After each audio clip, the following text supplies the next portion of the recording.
Welcome back to Table 53, where we only talk about the biggest and best video games the industry has to offer. Or something.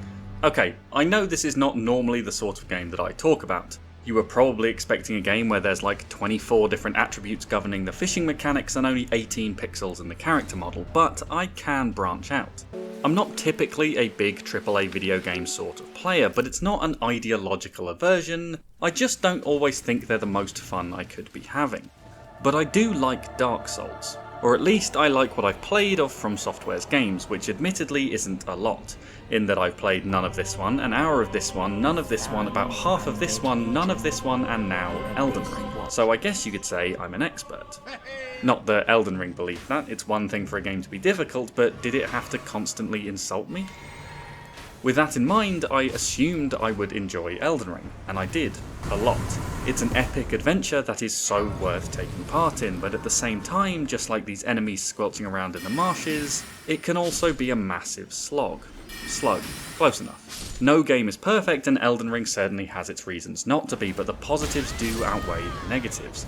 So, as a first, a Table 53 review of a major release in the year it was released. I'm sorry Patrick's Parabox, you're just gonna have to wait. Elden Ring has been called, in brief terms, open world Dark Souls, and if that's all the time you had to describe it, then it's a reasonable thing to say.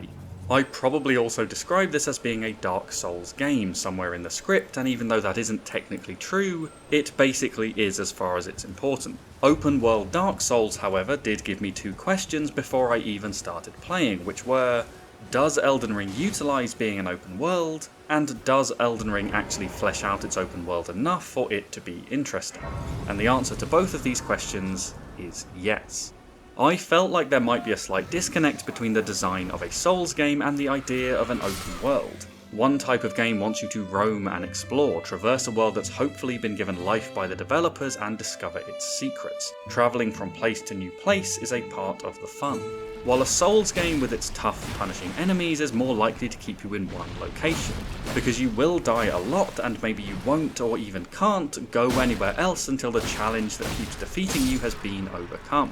But in practice, this didn't become an issue because Elden Ring is designed to have pockets of combat around the world in the form of relatively quick caves and dungeons with a linear design, or grand areas like Stormgrave Castle with a handful of routes within them. And so you have these pockets of more combat-intensive gameplay, while outside of them you can explore far more freely.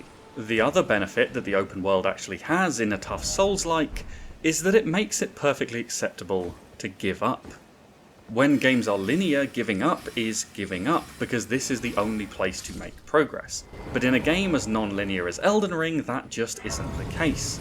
In fact, Elden Ring subtly, in big quotation marks, teaches you this very early on by making one of the first bosses you encounter in the overworld far too difficult for any regular player to actually defeat at the time. I imagine it will still be common for people to try this fight and be horrified by the game's level of difficulty like I was, before realising they can actually just walk around it, which we'll see becomes a bit of a theme in Elden Ring later. There's also a great sense of satisfaction to be had in returning to these fights as a more powerful character and being like, "Guys wanna fight?" In an open world with so many places to go, you don't have to stay frustrated in one location if it's too difficult. Although this does have an accompanying downside, which is that you're far more likely to end up frustrated because it's very easy to wander into an area where you're vastly underleveled. My favourite times in Elden Ring were all when I felt appropriately strong enough for the area that I was exploring, where regular enemies could be dispatched fairly easily, but large groups or tougher enemies still required patience and caution. But because in Elden Ring I wouldn't know how strong a new location was going to be, sometimes I would have to resort to darker arts just to stay alive. And the opposite can be a problem too. If you explore in a strange order, you can find yourself massively over-leveled. One of the best looking boss fights in the game, in my opinion at least, was a little bit wasted on me because I didn't happen to travel to this area until way later than I probably should have done, and as a result it was incredibly easy. This is a boss fight that I wouldn't have minded doing a couple of times for the spectacle alone, and I killed the boss in about 8 hits. So while Elden Ring does make an open world work well, it does have some downsides in terms of pacing. I think at the very least, FromSoft could have done a better job of guiding the player early on to the areas that make the most sense. The tree sentinel that forces you to learn that not all fights are achievable at the moment you find them is perfect, because that needs to be addressed immediately.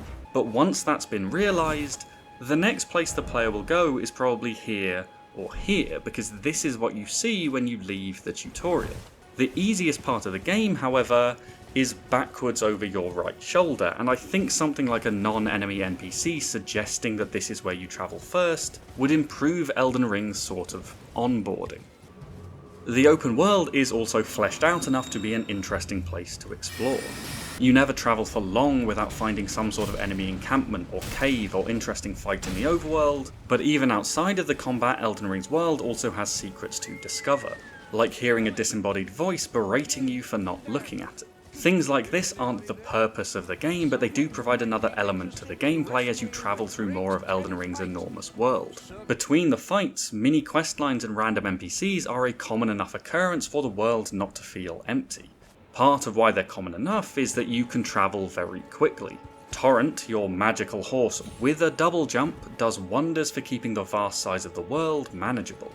The frequent fast travel points are still absolutely vital, because while most places are fun to venture through the first time, it would become tedious to have to rush through them over and over, which I know because Elden Ring does make you do this on a smaller scale quite a lot, but I'll get to that eventually. The fast travel locations, or sites of grace as Elden Ring calls its bonfires, also never cease to feel like miracles when you find them, because despite being relatively common, they're always accompanied by this wave of relief and serenity as you know that you are now safe.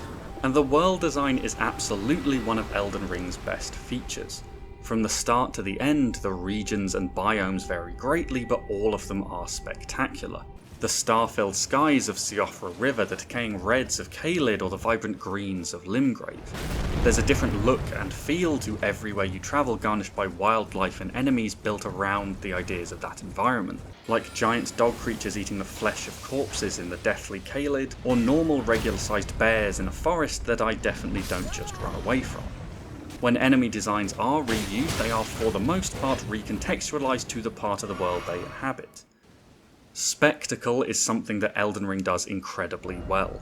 Limgrave is the first area you reach after the tutorial dungeon. You spend half an hour in a dark, gloomy, linear section to learn the mechanics, and when you start the game proper, you're greeted with a huge open green space and you look up to see this. This immediately made me think of the mountain in Journey. I saw it and I wanted to get there. I was invested from the very first moment. In between the challenge of the Souls-like combat, there are times when Elden Ring will just leave you floored. Big visual features like this are used all across the game to draw your attention and guide you to places that you will want to be. These could be places you can reach instantly, like a giant gate, or the walls of a castle that might still take some time to get to. If you look at the horizon almost anywhere in Elden Ring, you're likely to find some sort of structure in the distance, and you're always given things to aim for. Elden Ring also uses a trick of teasing you with new locations in a much more interactive fashion, often giving you ways to get a taste of more difficult areas early, and then slowly make your way back there as a more powerful hero later. These sightlines and prominent features are made possible by Elden Ring's use of verticality. From the ground, higher places are things to aim for, and when you are high up you can scan what's happening in the valleys and plains below you. All of the game's regions span across multiple different levels, and cliff faces are one of Elden Ring's more common features. It adds a lot of detail to the open spaces and transforms the world into more of a video game playground while still having that feeling of being natural and organic. And this verticality exists both in the overworld and in the hubs you'll pass through during the main questline. And I think we can all agree that running across rooftops in video games is always really cool, right? Height can be used to separate off certain areas and have them feel distinct. It can force players to explore and find alternate routes, guiding them into regions of different content to find a way upward. This could be a ladder or an elevator or just a path on a hill, or in the instance where the devs wanted players to be able to quickly move from one level to an adjacent higher plateau next to you, this very normal, very standard and not at all very silly horse funnel. By the way, when you jump in these, you actually do have some air control, but very poor vision of the ground, and I jumped off the map and died at least twice while using them. Moving a long way up can make something feel of huge significance and be a reward in itself. while descending a long way can make something feel otherworldly or scary. And as I wrote that, it made me think about how cool it is that Souls games can have the most absurdly gruesome enemies, amalgamations of flesh and tortured beings, and yet even in the darkest of dungeons there's always been far more a sense of danger and challenge than there ever has horror. Visually, Elden Ring is incredibly strong, and the soundtrack is up there too. Listening to it independently, almost every piece in it is very grand, but in the context of the game it still feels understated, providing ambience or energy without ever being an assault on the senses. There was a strange thing in boss battles that I only really noticed the music when I died and it went away. And I don't think it's because I didn't hear it, I think it's because it felt like part of a holistic experience. As a side note, I also wanted to mention that I love the series' asynchronous messaging feature. They're not really a big deal. Leaving messages behind for other players could easily disappear without affecting what makes a Souls-like, and yet they've been a mainstay of FromSoftware's games. I think it's great to have a feature that lets you interact with and help out other players, even when playing the titles as single-player games. I did dip my toes into Elden Ring's multiplayer. I helped out a few people defeat a couple of bosses, but mostly just out of curiosity.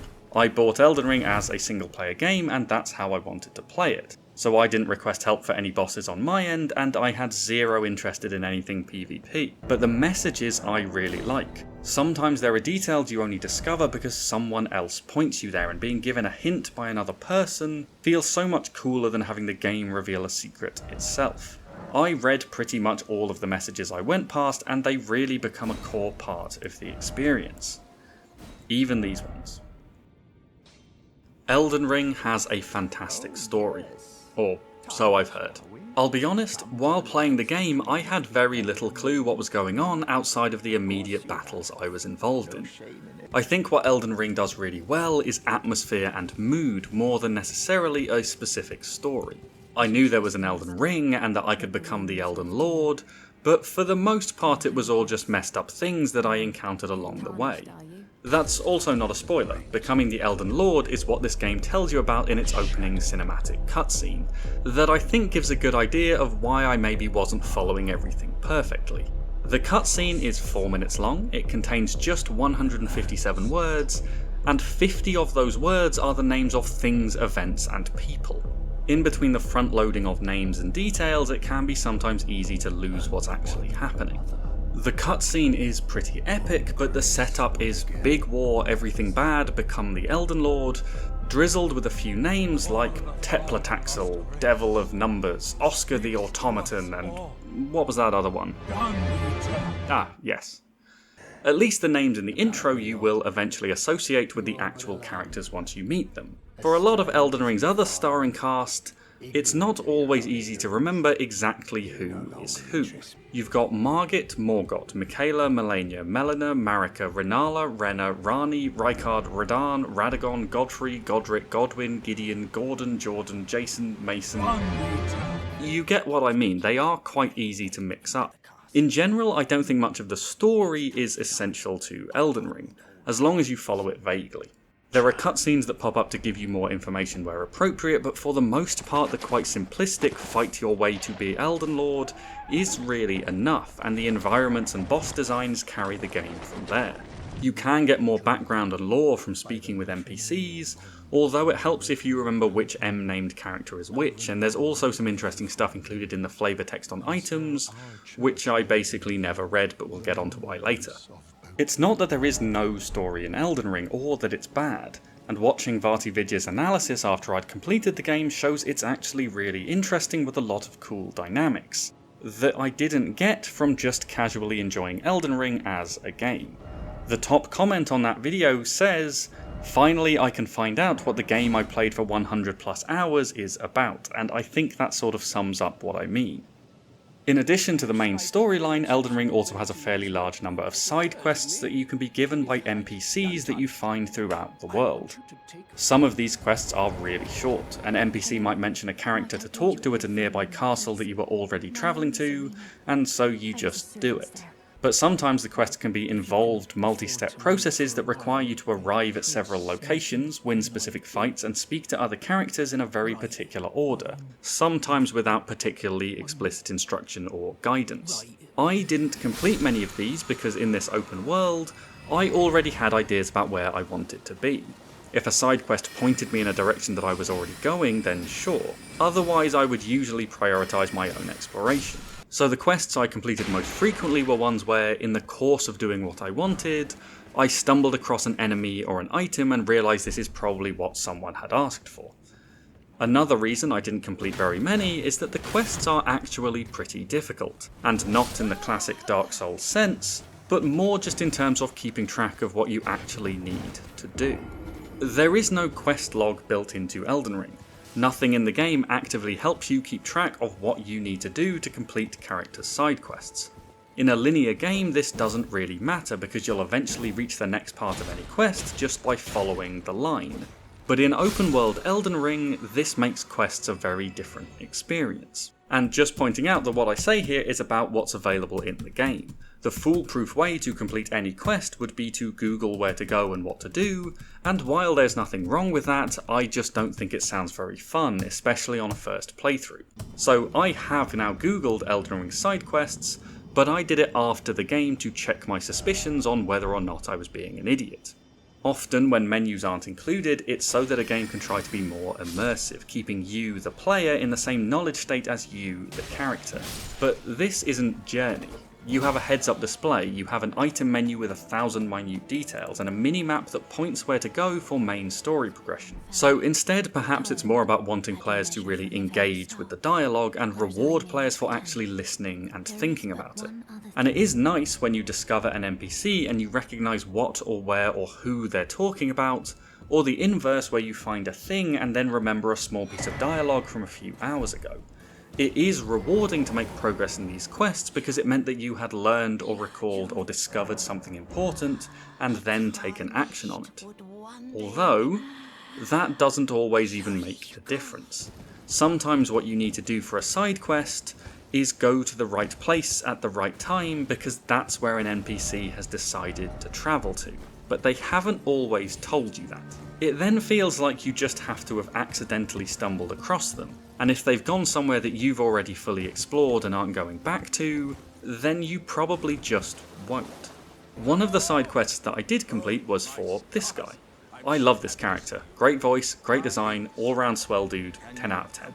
But I completed his quest, and from his dialogue I didn't even realise there was a quest beyond a single initial interaction, because I couldn't remember what a building on the map was, so I travelled back to it, realised I had been there before, and randomly bumped into him a second time.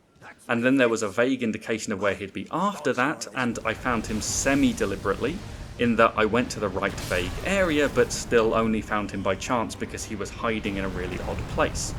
So in the end I did go through all of the quest, but if I hadn't forgotten about and gone back to a random building that I had fully explored, this questline would never have got off the ground.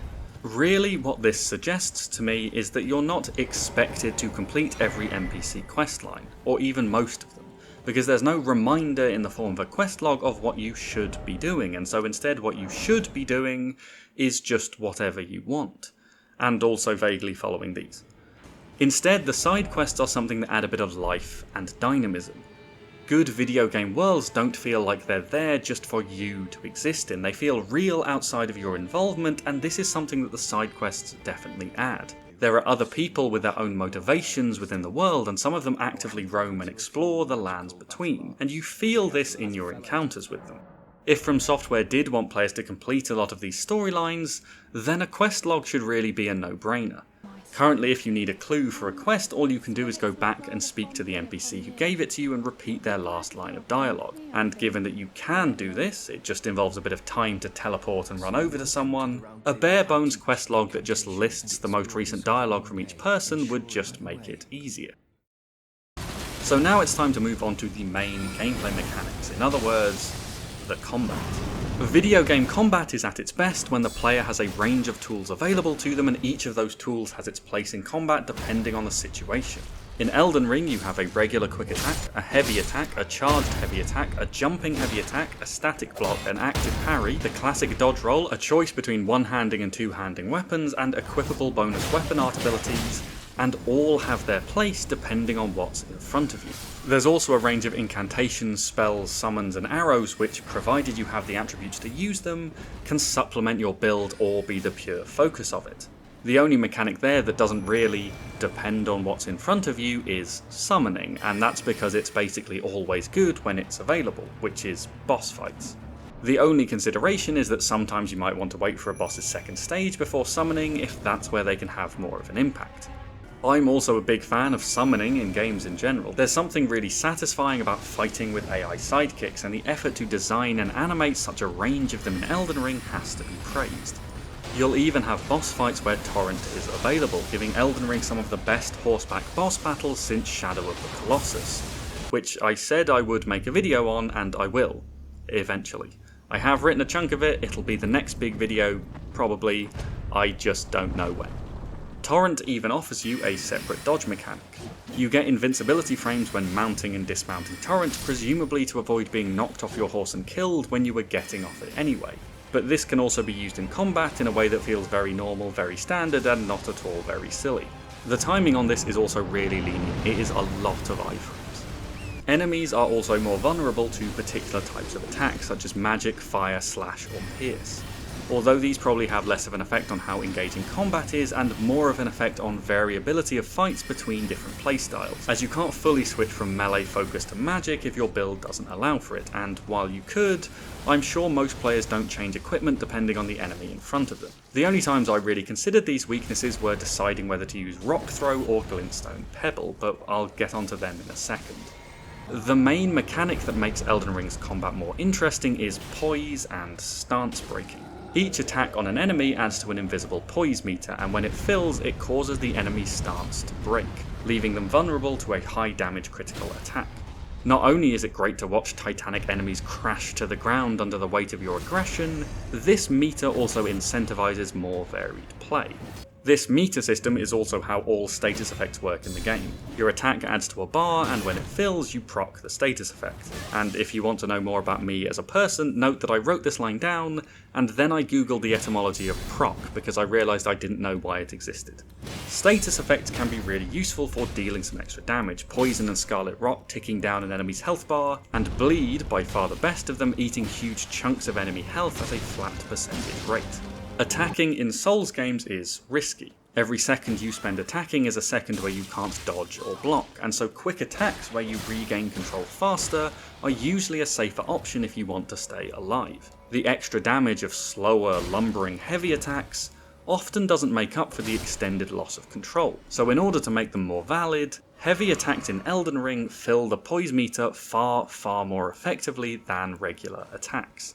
Breaking an enemy's stance gives you a moment where they are not attacking you, but you can freely deal a lot of damage back to them, and if you can do this a few times in a boss battle, it can swing that fight in your favour. It's a mechanic that encourages you to use charged attacks and jumping attacks and guard counters despite them all being riskier, because there's compensation in the extra damage and by reducing how much the enemy can actually attack you. Regular attacks will still have their place when you've only got a short time to get damage in, or you're worried about the enemy's next move, and as a result there are more options for you to think about while fighting. And also, watching a titanic enemy crash to the floor and then draining a big chunk of their health bar is such a good feeling to have in the middle of a tough battle. Elden Ring's combat is clearly designed to add a little bit more decision making in addition to your quick reactions. The path of least resistance in Souls-like combat is to spam circle to dodge and spam R1 to quickly attack without opening yourself to damage. Poise encourages stronger attacks, but dodge spam is countered in a much funnier way. Enemies in Elden Ring incorporate fakes and feints into their attack patterns. The first time I was killed by this was maybe a few hundred yards into Limgrave, and I thought it was fantastic.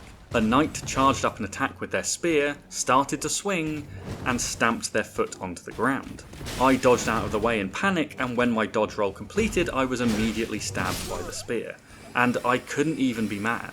It was such a human attack, it didn't feel like a robotic AI, and it was also just very funny. The high of successfully dodging an attack followed by the immediate panic of realising I'd been had. And for the rest of the game, I was far more on alert. Not all of the feints are so realistic, sometimes enemies just hang in the air for longer than gravity should really allow them, but it still has that effect of keeping you on your toes. All of these details make combat more interesting by incentivizing varied, deliberate gameplay that isn't just spamming circle and R1. So now let's talk about mage combat, where 90% of the gameplay is spamming circle and R1. My first run started as a mage, or astrologer. I often enjoy using magic in games, but I did realise in Elden Ring that some of the cooler mechanical details related to melee combat. It felt like I was sometimes missing out on aspects of the game because I was playing dodge and quick attack, which the poison spell variety should have got rid of. If you pick the astrologer class, you start off with a spell that's basically that one from the Chamber of Secrets game. You know the one, it begins with F, I forget what it's called. Yes. That's the one. The spell is called Glintstone Pebble, and it's a dainty, low damage spell with an unimposing sound effect that screams, "I am beginner magic because you have just started the game." And it turns out that it's not dainty, it's not beginner magic, and I basically never stopped using it. Between Glintstone Pebble and Rock Sling, I didn't really need anything else. If I had time to cast Rock Sling, I usually would. The damage was solid, and more importantly, it could effectively stance break, so using it against big enemies let me weave in critical hits. The incredibly long cast time was also sometimes an advantage. A lot of enemies have moves coded to dodge ranged attacks, to the extent that it can sometimes be a bit silly. What I did find funny, however, is that these dodges are essentially activated by your button press, which feels a little cheap, but with a spell like Rock Sling that takes an age to actually fire off, enemies dodge way too early and then just get hit by a massive rock anyway. Glintstone Pebble is quicker to cast and so harder to punish than Rock Sling, and for its minute FP cost, could still do a lot of damage. Because if you're relying on magic damage, there is a finite amount you can deal determined by how much FP you have, how many flasks you have, and how much each spell uses. At the start of the game, this is actually a significant concern, and it's also a concern against one boss who has so much health I literally could not kill them just with magic. But all you need to use these spells is a bit of time to fire them off, and the easiest way to do that is just maintain distance. So you mostly dodge backwards and away and then shoot the enemy with a spell, which means no blocking, no parrying, no heavy attacks, no critical attacks, just rolling and shooting. I used melee a lot in regular combat because it's fun, but against bosses I didn't have the stats for this to be viable, and so went back to Glintstone Pebble and Rock Sling.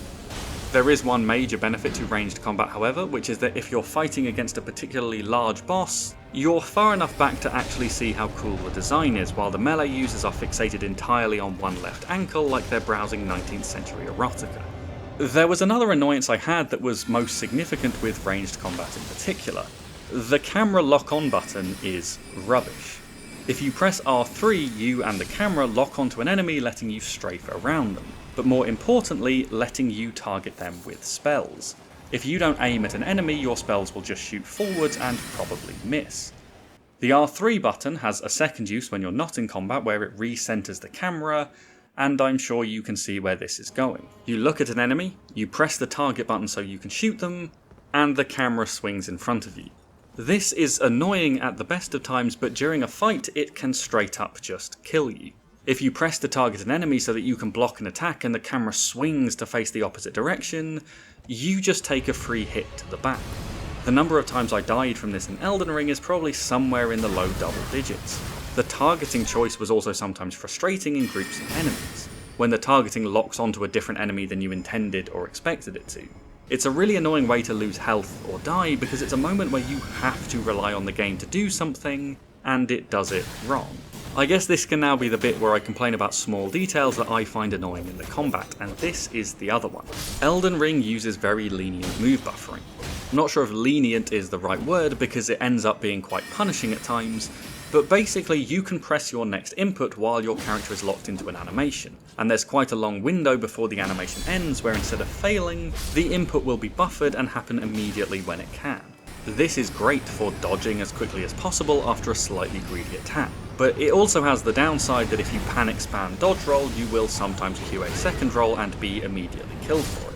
That actually happens quite a lot because games don't usually have this long a buffer window, and so the way to immediately get a move out is to spam the button so it triggers as soon as possible, which is something you just have to unlearn. But that's not actually my complaint, that is mostly fine. My complaint is much smaller, which is that the one thing that doesn't seem to buffer is switching your weapon. There were times that I wanted to attack and immediately switch weapon because a close enemy was now dead, and I needed to switch to my ranged magic attack. I would press the button, I would hear the audio feedback from the game that I'd pressed the button, but it wouldn't have done anything. It was even more annoying when I'd just forget which weapon I had equipped and hit someone with a wand doing no damage, and then fail to switch weapons and just hit them with it again. I feel like this basically has to be some sort of oversight because of the worst example of this, which is when you're climbing a ladder and you put your weapon away, and you can't switch weapon even though you're not holding any of them. You have to get to the top, take the wrong weapon out, and then put it away and switch it. 300 words just to say that, not sure it was worth it. Anyway. Glintstone Pebble and Rock Sling aren't the only magic in the game. There are some absurd magic builds possible as well as a range of very cool looking spells. But if you focus on intelligence based spells, then going through the whole game shouting Flipendo for 10 hours and firing rocks for the next 40 is quite possibly what you'll end up doing. In order to use anything more exciting, you need ludicrously high intelligence, which you probably won't have because your attribute points were needed elsewhere, but we'll get onto that. It is absolutely fine to play Elden Ring in any way you like. Use magic, use melee, use summons, use co-op, grind to unnecessary levels, whatever you want to do. But if asked in hindsight, I would recommend playing with a focus on melee combat because it just uses more of the game's interesting mechanics. I've made a second save as a heavy sword user, and the different style combined with just being better at the game made Limgrave even more fun to play through. It would have made the end of the game even harder if I ever intended to finish that save, but I think it would have been worth it overall. Okay, so I threw in a few things there that I thought were either slightly annoying or a little bit worse than they could have been, but I do have some other more significant negatives, and I'll start with the one that I thought was the worst, which is that Elden Ring has no regard for your time whatsoever. You spend an unreasonable amount of time in Elden Ring walking back to where you died. Elden Ring is a pretty long game. Beginning to end on a first attempt is probably 50 to 60 hours, and in the cumulative time that you spend returning to places that you died, it feels like you could have played an entire other full video game. Not a really long video game, but certainly a good one. You probably could have completed Eco. Is that a scientific math-based assessment? No. Do I have a very good 80-minute long video on Eco, one of the most influential titles of all time? Yes, add it to your watch list. So let's look at some examples of this after boss fights, one minor and one major. Fighting a giant bear in a cave isn't even close to the toughest fight in the game. It is actually slightly tricky because the bear is fast and its attacks have a big hitbox, but it is still relatively simple. I died to it because early on I hadn't quite internalised the timing and movement of my dodge roll. But after dying, I returned to the Site of Grace, and to get back to the boss to kill it, I had to drop through the floor, take out the big rat, kill a bunch of little rats, hopefully without forgetting about one and taking some chip damage, and then run through the cave past some more rats just to enter the fog again. My build sucked against swarms of enemies in small places because I couldn't hit multiple targets at once. So I had to carefully pick them off from above before dropping down, and it genuinely took almost 2 minutes after dying for me to be back at the boss fog, and none of that 2 minutes was fun. I wanted to fight the bear again, and re-watching the footage of this fight I am cringing at how poor my dodge timing was, but in order to fight it again I had to do something tedious first. There are some truly outrageous examples of this. I won't show any of this boss fight itself. I don't have anything against showing clips of storyline boss fights, but because I am showing the preceding area as well, this one would feel more spoilery. What I am going to show you is the distance from the boss fog to the closest respawn point. So this is when I die, and now I'm going to stop talking because I feel like the silence will emphasise just how long this takes.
Also, take note of the moment there where I ran back onto the elevator to send it down behind me, because I know that I'm probably going to die again, and that will at least make the journey slightly quicker on the way back.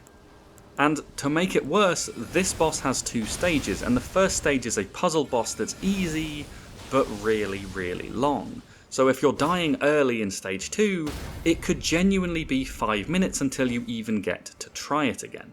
I feel like in any other game franchise this would immediately be hit with a heavy-handed hammer of bad game design, because it is frustrating and time-consuming, seemingly for no reason.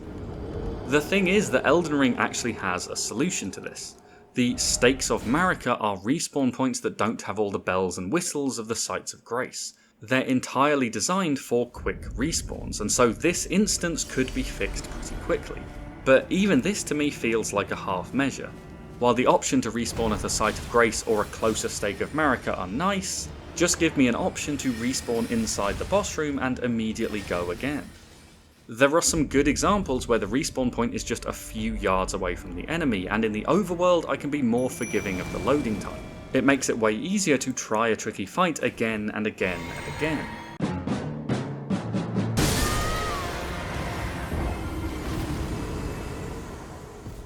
Because I'm not complaining about the difficulty here. The difficult part of these bosses is not what I mind, it's the tedious chore of being allowed to fight them again. And I feel like this has an impact on the gameplay, because learning how to fight bosses, what their moves are, when to dodge, where to dodge, when to attack, is what this sort of game is about. And one of the coolest things about Souls-likes is that you often have to do this with regular enemies as well, because they are not all designed to be pushovers.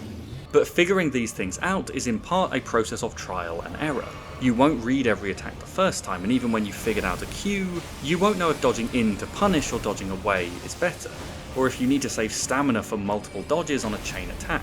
A lot of attacks are blockable, but some aren't, and really the only way to know for sure is to do it and see if you get killed.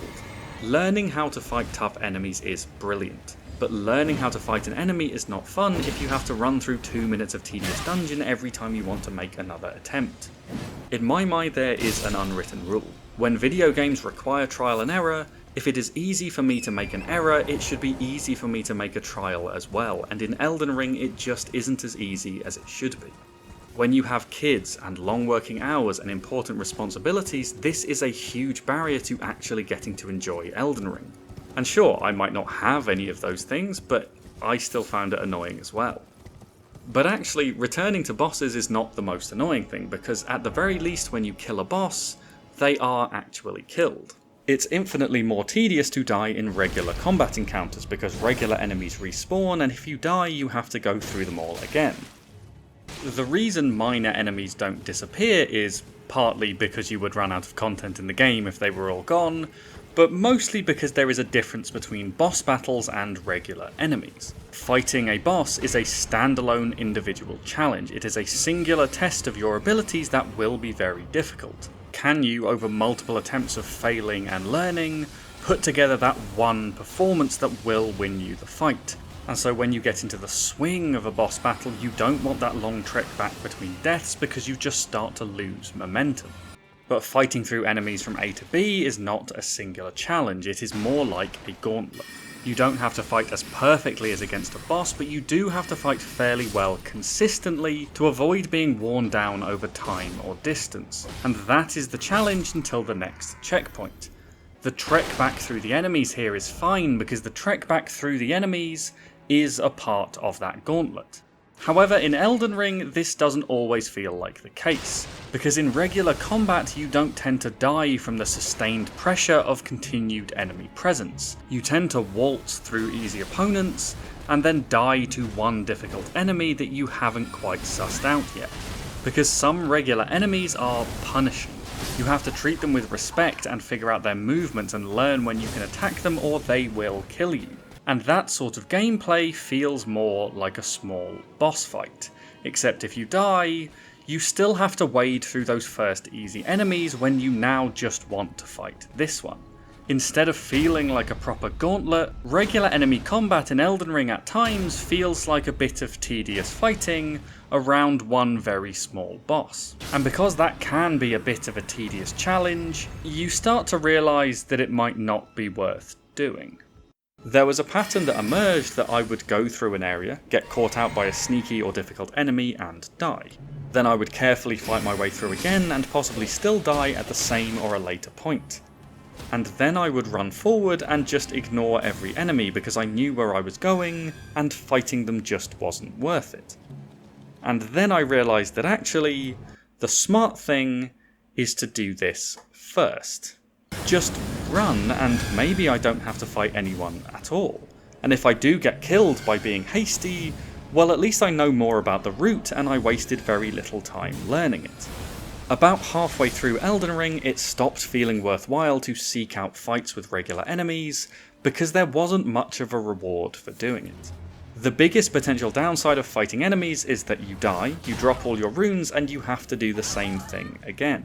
The reward for killing enemies is runes and sometimes items. The reward is also the fun of killing the enemy, but with regular enemies, you won't feel the need to kill the 20th one like you did when you saw the first. The rune rewards that you get from enemies seem largely disconnected from what it was like to kill that enemy. There's a spot in Elden Ring where a ball spawns behind you as you walk down a hill, and as that ball hits you and falls off the cliff, the ball dies and you get 2,000 runes instantly. These two trolls in Limgrave that can barely fight back, 2,000 runes in half a minute. This Lendel Knight that I had to cheese from afar because I couldn't win the 2v1 in a tiny space, 5,000 runes in like 15 minutes. Harder enemies also come with the possibility of negative runes because you die and you drop them. The other thing that you can get from enemies is items, which is actually the bigger point in itself. You get a lot of items in Elden Ring, and the majority of them aren't worth having. That's not a slight against the items themselves or their design. The weapons and Ashes of War are largely really cool. There's solid variety in the melee weapons and some really good looking designs. And the Ashes of War that you can use to give weapons additional powers are incredible. I feel like I have to stop and give credit to the game's artists and animators because there are so many Ashes of War in Elden Ring, and each comes with its own brand new attack animation. The reason a lot of them aren't worth having is that they don't make any sense for the build that you've made. If you have an astrologer build and you find a greatsword, that item wasn't worth finding because it needs 40 strength to wield and you have 10. In fact, the majority of melee weapons won't be worth finding. If you are using melee and you find a melee weapon, great. But you're probably quite used to the weapon you have, and so you aren't going to switch types. And if you find another weapon of the same type, you've probably already invested in upgrading the one you've currently got. Elden Ring lets you upgrade weapons at the blacksmith for a cost of runes and smithing stones. But because smithing stones are a consumable item that you can't by default just purchase, it is a barrier to upgrading multiple weapons. This is why I didn't notice any of the item flavor text, because there was very little reason to spend any time in the equipment menus, because it was obvious that most of what I picked up wasn't going to be worth or even possible for me to equip. By the end of Elden Ring, my inventory was filled with items that I had just never touched. Weapons that I couldn't use, Ashes of War that didn't suit my weapons, armour that was too heavy or barely distinguishable in its stats from what I was already wearing, and of course loads of crafting items. Elden Ring has crafting. It's a AAA game, of course it does. I didn't really interact with it. You can make items for healing and items for combat, but what annoys me about that is that Dark Souls has already perfected the in-combat item. I'm going to go slightly on a tangent. Roguelikes are the best games at doing consumable items by far, and the reason is that when you die, you die. So if you die with a consumable item that could have saved you, you're an idiot. It is better to use the item than die, and so you do use the items, and this is what a lot of games fail at. Dark Souls has this implemented in its flasks. Semi-consumable items that do run out so you can't spam them infinitely, but recover when you rest or die. If drinking a flask can help, then you do it because it is better to use the item than die. One flask replenishes health, one replenishes mana, and Elden Ring even has a third semi-consumable flask that you can mix yourself to give whatever effect you think is most useful. The craftable consumable items fall into the same trap as typical consumable items in video games. You sometimes wouldn't want to use them because you want to save them for another time, and it's hard to make them a part of a build because they will disappear. If I use a consumable item to fight a boss and I lose, I still have to fight the boss again, but now I might not have any more of that item. So what I learned in the first fight might not even be helpful, unless I went on a grind to get more of it. And you can't buy any because your money is trapped in the boss room where you just died. If you're nothing without the items, then you shouldn't have them, and if you are, you don't need them. Maybe people had a great time with the crafting, I thought it seemed completely unnecessary. There actually is one good thing about the crafting mechanics, which is that it means that Elden Ring is full of random crafting materials to collect throughout the world. And even though I wasn't going to use them, you can bet that I was still going to zigzag on torrent to collect them all as I ran past them. It might sound stupid, but travelling through video game worlds is always improved by having something little to do on the side, even if, like in this case, it is not important at all. But anyway. The point I was making before is that going out of your way to seek fights or dungeons stopped feeling like it had a payoff, and so I started beelining for places that I thought I needed to be. In any one particular run, only a tiny fraction of what the game can give you is going to fit your build, and if you don't know what the reward in an area is going to be, then the likelihood of a good reward is very low. There was one massive late game area where the map made it really obvious where the main boss fight would take place, so I jumped on torrent and just ran there, and it worked. Without fighting a single enemy, I just got to the boss, and it was, segueing into the next point, insanely difficult. This is going to be about where I felt like Elden's difficulty was, let's say, poorly implemented. The difficulty on a whole isn't a problem, but there were ways in which I felt like it had a negative impact on the game. So I said while talking about intelligence-based spells that some powerful spells are locked behind high stat requirements that are hard to get because you really have to level up another attribute. Well, that attribute is Vigor, or health. Having picked the Astrologer class, I invested my early skill points in Mind to gain more FP to use more spells, and Intelligence to make my spells more powerful. This was a mistake. In the early stages of Elden Ring, I felt that the game was overly punishing because exploring almost always ended with being killed by a slightly strong enemy or group in 1 or 2 hits after a very minor error. My damage wasn't scaling very well because damage in Elden Ring comes far more from the weapon itself and its upgrades than it does purely from your attributes.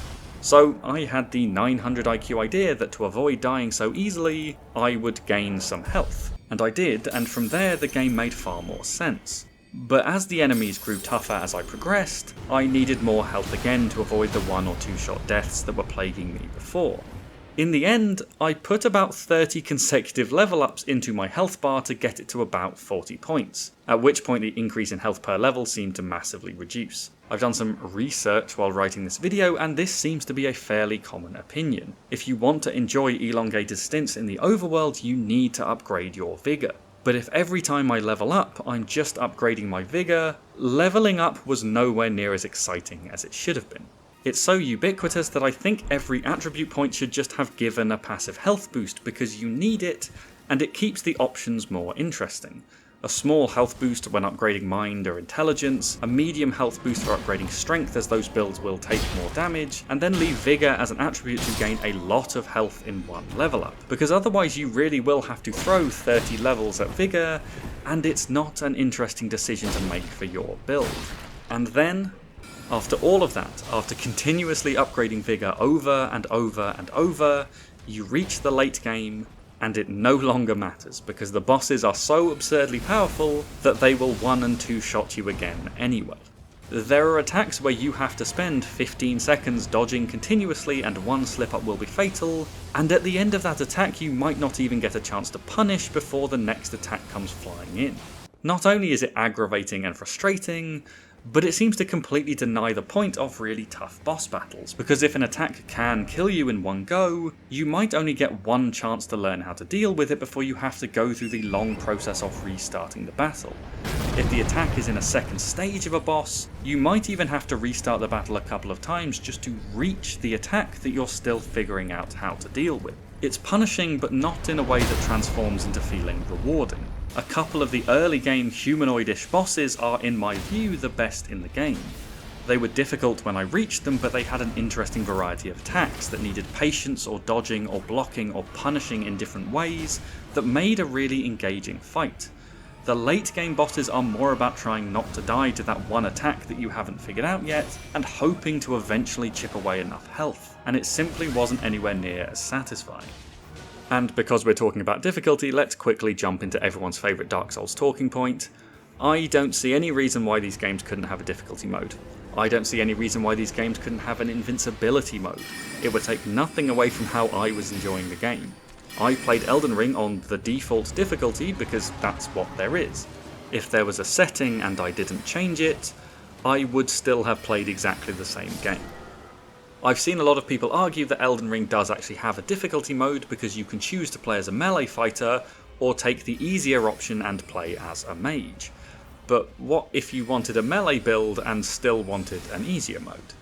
There's also the summons are the easy mode, but then what if I don't want an easy mode, but I still want the summons because they're just cool? I've even seen a channel I really like say that if you don't have a lot of mechanical skill, Elden Ring is fine because you can follow a 15-step process in an online guide to jump around the game world and make an overpowered and broken magic build, which... come on. If you think that missing out on half of the mechanics and ruining your own exploration is the way that the game makes itself accessible to some players, then the game obviously needs a better way of doing that. But anyway, that's just my 2 cents. I'll pretend I'm chucking the controversial topic in for engagement, although I reckon most of you agree anyway. So, that's what I think about Elden Ring. This is a truly superb game with one of the best traditional open worlds I think I've played. That first moment of walking out and basking in the grace of the Erdtree was sensational, and as the game progresses, that idea continues. You are presented with a sight of something magnificent and motivated to get there. The atmosphere and mood of Elden Ring are incredible as you explore realms that leave such a strong impression as you find their secrets and take down their bosses. My main complaint is that Elden Ring wasn't always consistently great, and slightly too often it switched from fun to frustrating, and terrific to tedious. The first half of the game I would say is better than the second, although that's probably for the best given that most people don't reach the end anyway. Big AAA open world titles are not usually the games I go to, but I would definitely recommend Elden Ring as a whole for being such an epic experience. My favourite game of the past 12 months is a dark, atmospheric and brutal combat experience in a world where any enemy can and will kill you, and you have to be smart and attack strategically with the wide range of attacks and abilities at your disposal. A game where you start out weak and pitiful, but through learning and upgrades grow into an unstoppable force of nature. A fiendishly difficult masterpiece of a game. Rift Wizard. And yeah, Elden Ring's pretty good too.